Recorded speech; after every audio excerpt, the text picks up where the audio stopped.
नमस्कार विद्यार्थियों, एक बार पुनः फिर मैं आपके लिए जो वाच्य परिवर्तन था, वाच्य परिवर्तन की सारी प्रक्रिया को मैंने एक सारणी के माध्यम से आपको प्रदर्शित करके बताया। उदाहरण मैंने आपको यहाँ परिवर्तित किया है कि कर्तृवाच्य को कर्मवाच्य में किस तरह बदला जाएगा या कर्मवाच्य को कर्तृवाच्य में किस तरह से बदला जाएगा, वो उस तरह की सारणी में मैंने आपको सारा विवरण प्रस्तुत किया था। यहाँ प्रयोग के द्वारा, उदाहरण के द्वारा मैं आपको प्रदर्शित करके बता रहा हूं कर्तृवाच्य से कर्मवाच्य में बदलना। ध्यान दीजिए बच्चों, रमेशः चिकित्सालयं गच्छति। रमेशः यहाँ कर्ता हुआ, कर्ता में कौन सी है बच्चों? प्रथमा होती है। और चिकित्सालयम कर्म है, इसमें द्वितीय विभक्ति है। और गच्छति जो क्रिया है वो किसके अनुसार है? रमेश के अनुसार है। कहने का मतलब कर्तृवाच्य की क्या शर्त थी बच्चों? कर्ता में प्रथमा, कर्म में द्वितीय और क्रिया कर्ता के अनुसार। कैसी? परस्मैपदी पदी भी हो सकती है, आत्मनेपदी भी हो सकती है। पहली बात की शर्त आपने सारणी को देखा होगा। दूसरी शर्त क्या थी? चाहे वाक्य जो है अकर्मक भी हो सकता है, सकर्मक भी हो सकता है, दोनों तरह से हो सकता है। यहाँ जो वाक्य है सकर्मक, कर्म है इसके अंदर, इसलिए यहाँ इसे ही हम इस कर्तृवाच्य को कर्मवाच्य में बदलेंगे तो कर्ता में तृतीया हो गई, रमेश, तो कर्म में प्रथमा लगानी है, चिकित्सालय प्रथमा लगी। लेकिन जो क्रिया गम्यते है वो किसके अनुसार लगेगी? चिकित्सालय।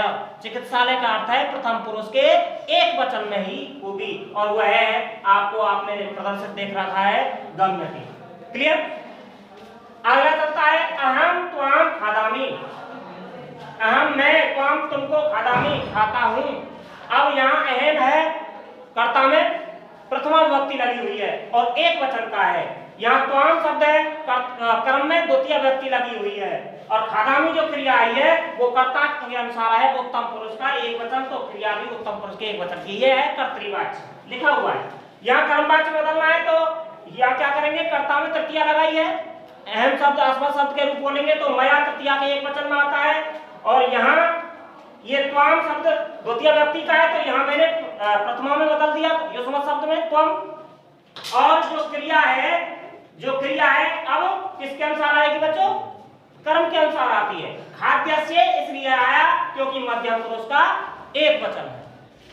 अगला चलता है छात्रः ग्रंथान् पठन्ति, तो कर्ता में प्रथमा, कर्म में द्वितीय लगी हुई है, क्रिया इस छात्रा बहुवचन कर्ता के अनुसार आई है, पठन्ति। अब हमें बदलना है इसे कर्मवाच्य में, तो ये छात्र ही शब्द आता है तृतीया के बहुवचन में, तृतीया विभक्ति लगती है। कर्म में ग्रंथः प्रथमा विभक्ति का बहुवचन है, प्रथमा विभक्ति का बहुवचन है, तो क्योंकि कर्ता में तृतीय विभक्ति और कर्म में प्रथमा।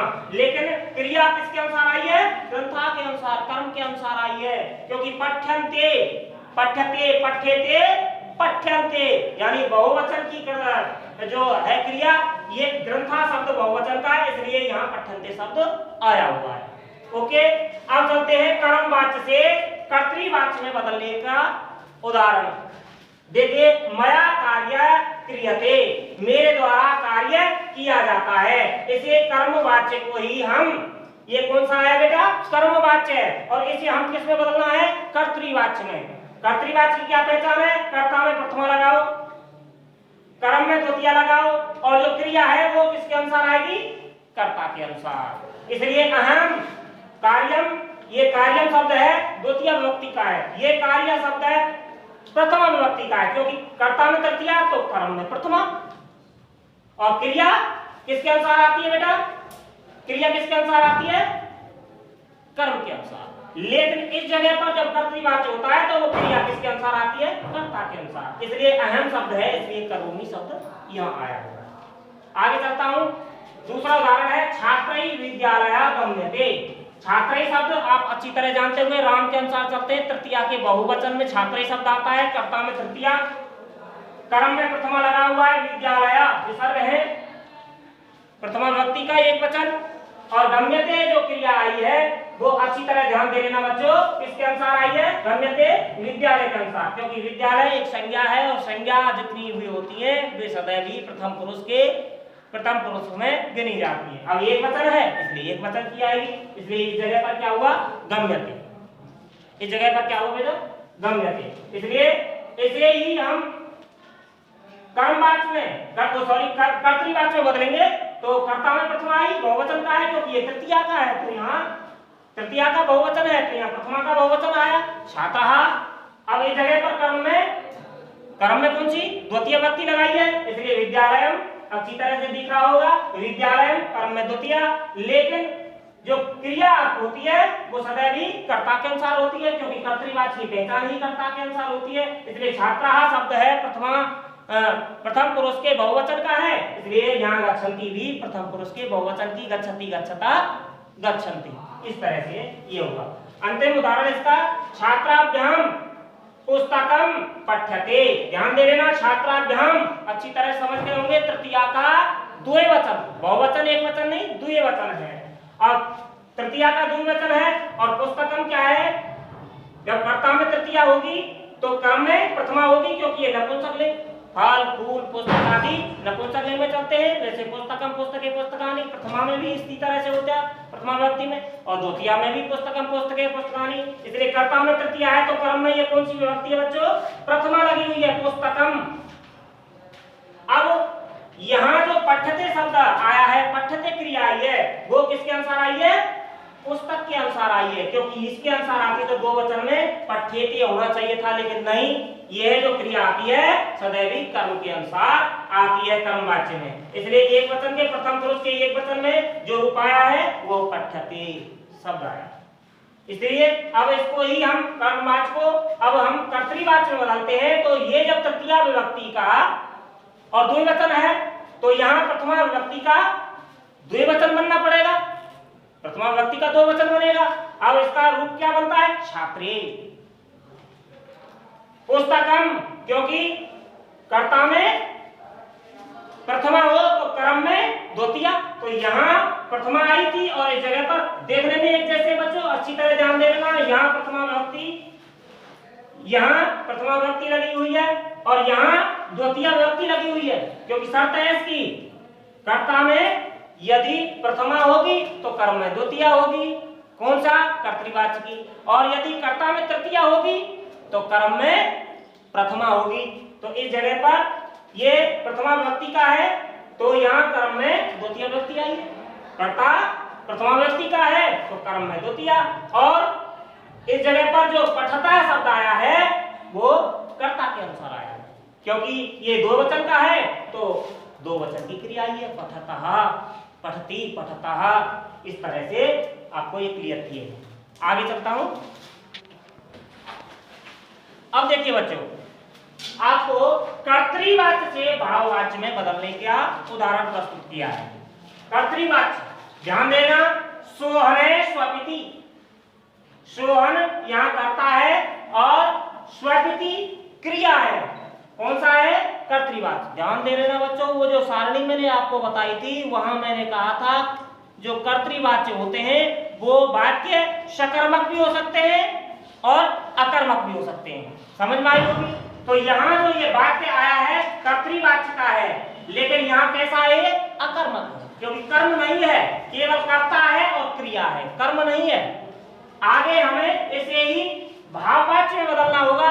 तो ध्यान दे लेना, भाववाच्य का शर्त थी कि कर्ता में तृतीया होगी और हमेशा ही जो क्रिया होगी आत्मनेपदी की होगी, प्रथम पुरुष के एक वचन की, चाहे कर्ता एक वचन हो अथवा कर्ता बहुवचन हो। तो सोहनेन कर्ता में तृतीया लगी, एक वचन, सोहनेन शुक्यते इसलिए आया क्योंकि उसकी शर्त थी क्रिया की प्रथम पुरुष के एक वचन में आत्मनेपदी की लगेगी, तो वही लगाया शुक्यते। आगे चलता हूं, छात्रा क्रीडंती कर्तृवाच्य है, कर्ता में प्रथमा विभक्ति का बहुवचन है और क्रीडंती उसी के हिसाब से क्रीडंती शब्द आया, ये कर्ता और ये क्रिया। ऐसे ही भाववाच्य में बदलते हैं। तो यहाँ भाववाच्य में बदलने के लिए शर्त को पुनः बार बार बता रहा हूँ आपको बच्चों कि इस जगह पर जो तृतीय विभक्ति लगी है और ये तृतीय विभक्ति का कौन सा है, बहुवचन है, इसलिए आप ध्यान दे लेना, क्रीड्यते ही आई है, जो क्रिया आई है वो क्रीड्यते ही आई है।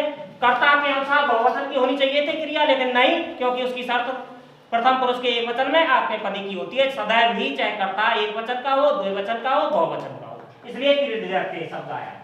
अगला उदाहरण है हंसौ नृत्यता, दोनों हंस नाच रहे हैं। ये कर्तृवाच्य है, क्योंकि क्रिया इसके हंसों के अनुसार दो वचन की आई है। हंसौ नृत्यतः, दोनों हंस नाच रहे हैं, ये कर्तृवाच्य है। अब इसे ही हम भाववाच्य में बदलेंगे तो हंसाभ्याम कर्ता में तृतीया लगी, हंसाभ्याम कर्ता में तृतीया लगी, लेकिन शर्त वही है जो हमारी प्रथम पुरुष के एक वचन में आत्मनेपदी की नृत्यते क्रिया आई है। आगे देखते हैं बच्चों, भाववाच्य से कर्तृवाच्य में बदलने के उदाहरण। ध्यान दीजिए, भाववाच्य छात्रेण क्रीड्यते, ध्यान देना, छात्रेण तृतीया व्यक्ति, कर्ता में तृतीया, और जो क्रिया है वो सदैव ही प्रथम पुरुष के एक वचन की आत्मनेपदी में आती है, और वो भी क्रीड्यते आई हुई है। हमें ये भाववाच्य है, इसे ही हमें किस में बदलना है बच्चों? कर्तृवाच्य में बदल के देखते हैं। तो कर्तृवाच्य की सब जो शर्त है, कर्ता में प्रथमा, और अगर कर्म है तो द्वितीया, अगर नहीं है तो क्रिया किसके अनुसार? कर्ता के अनुसार। इसलिए छात्र है क्रीडति। क्लियर? इसके बाद देखते हैं वानरै कूदते, वानरों के द्वारा कूदा जाता है, उछल कूद की जाती है। तो यहाँ वानरै तृतीया का कौन सा वचन है बच्चों? बहुवचन है, तृतीया का बहुवचन है। लेकिन कूदते प्रथम पुरुष के एक वचन की क्रिया आई हुई है आत्मनेपदी में, कूदते। इसे ही बदलते हैं हम कर्तृवाच्य में, वानरहा प्रथम पुरुष के बहुवचन का कर्ता बन गया, वानरहा प्रथम पुरुष के वानर है, वानरौ वानरहा प्रथम पुरुष के बहुवचन का कर्ता बना, इसलिए कर्ता के अनुसार क्रिया आई है कूदंती, ये कर्तृवाच्य। यहाँ ये भाववाच्य का दिया हुआ है बालकै हस्यते, बालकों के द्वारा हंसा जाता है। तो यहाँ दे देंगे जो बालकै शब्द है तृतीया का बहुवचन है, इसलिए हमें प्रथमा के बहुवचन में बदल दिया है बालकहा। अब यहाँ जो क्रिया है कर्तृवाच्य में कर्ता के अनुसार बहुवचन का है, प्रथम पुरुष के बहुवचन क्या करता है? तो प्रथम पुरुष के बहुवचन की क्रिया हसंती शब्द आया है। इस तरह से आपका यहाँ वाच्य परिवर्तन संपन्न होता है। यदि ये जो क्लास है आपको पसंद आई हो तो लाइक शेयर सब्सक्राइब करें, और यदि आप मेरे चैनल पर नए हैं तो बेल आइकन प्रेस करना, ताकि आने वाली वीडियो की नोटिफिकेशन आपको सबसे पहले मिले। जयतु संस्कृतम जयतु भारतम, वंदे प्रणम।